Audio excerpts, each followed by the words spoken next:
क्या आपने कभी वो पल महसूस किया है जब आप सब कुछ देकर पूरी ईमानदारी से प्रयास करते हैं, लेकिन फिर भी अंत में खाली हाथ लौटते हैं? जब लगने लगता है कि अब और नहीं, जब आप सोचते हैं नो, मैं कहाँ गलत हूं, मैं तो सही कर रहा हूं, फिर क्यों हर बार हार मिलती है? हर बार कोशिश, हर बार उम्मीद और हर बार वही चुभती हुई असफलता। अगर आज आप भी उस मोड़ पर हैं जहां लग रहा है कि अब आगे कुछ बचा नहीं, तो जरा रुकिए।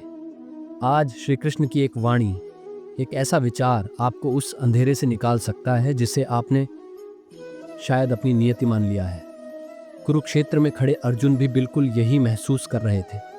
उन्होंने युद्ध के लिए सब कुछ दिया था, पर जब सामने अपने लोग, अपने रिश्ते, अपने डर खड़े हो गए, तब उनका आत्मविश्वास डगमगाने लगा। तब श्री कृष्ण ने जो कहा वो केवल अर्जुन के लिए नहीं था, वो हम सबके लिए है। कर्म करो, फल की चिंता मत करो।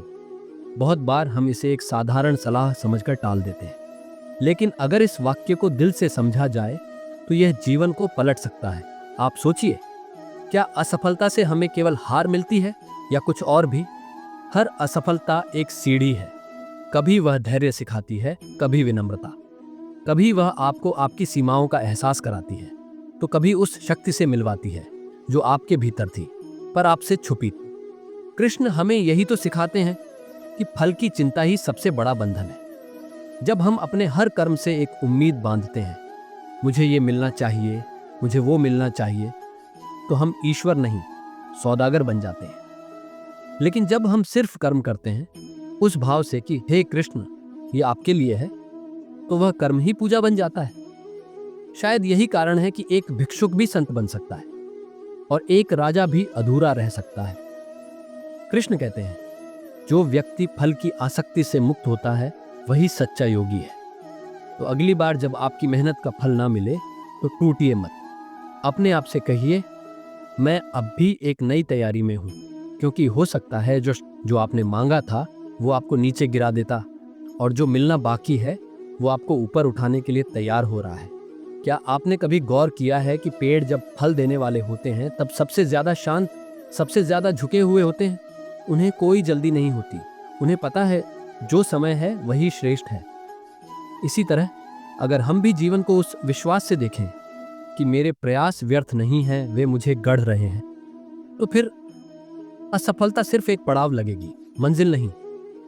श्री कृष्ण कहते हैं, तुम जो भी करो उसे मुझे अर्पण करो। और जब ये भाव आता है तो मन हल्का हो जाता है। न जीत से घमंड, न हार से डर। अब जरा रुककर सोचिए, क्या आपकी सबसे बड़ी सीख सफलता से आई थी या तब जब आप टूटे थे?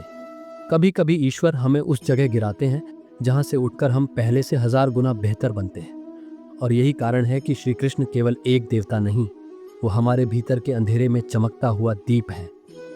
चलिए आज एक छोटा सा संकल्प लें। हर प्रयास के बाद खुद से पूछिए, क्या मैंने अपना श्रेष्ठ दिया? अगर हां, तो बस मुस्कुराइए, क्योंकि अब आगे क्या होगा ये कृष्ण जाने। और अगर आज की यह श्री कृष्ण वाणी आपके मन को जरा भी शांति या प्रेरणा दे रही है, तो कृपया इसे उन लोगों तक पहुंचाइए जो आज खुद को टूटा हुआ महसूस कर रहे हैं। कमेंट में जरूर बताइए, आपने अपने जीवन की कौन सी असफलता से सबसे बड़ा सबक सीखा। और हाँ, अगर आप चाहते हैं कि ऐसी और भी श्री कृष्ण की अमृतवाणी आप तक पहुंचे, तो अभी चैनल को सब्सक्राइब कर लीजिए, क्योंकि अगली वाणी में हम बात करेंगे, जब जीवन हमें बार बार अस्वीकार करता है तब कृष्ण कैसे मार्ग दिखाते हैं। उस दिव्य अनुभव को मिस मत कीजिए। अब अंत में बस एक शांति भरी प्रार्थना। हे श्री कृष्ण, मुझे इतनी शक्ति दो कि मैं हर असफलता को एक सीख की तरह देख सकूं। मेरे मन को इतना स्थिर कर दो कि वह तुम्हारे चरणों से कभी डगमगाए नहीं। मेरी आशाओं को भक्ति में बदल दो ताकि मेरे हर कर्म में तुम बस जाओ। जय श्री राधा कृष्ण।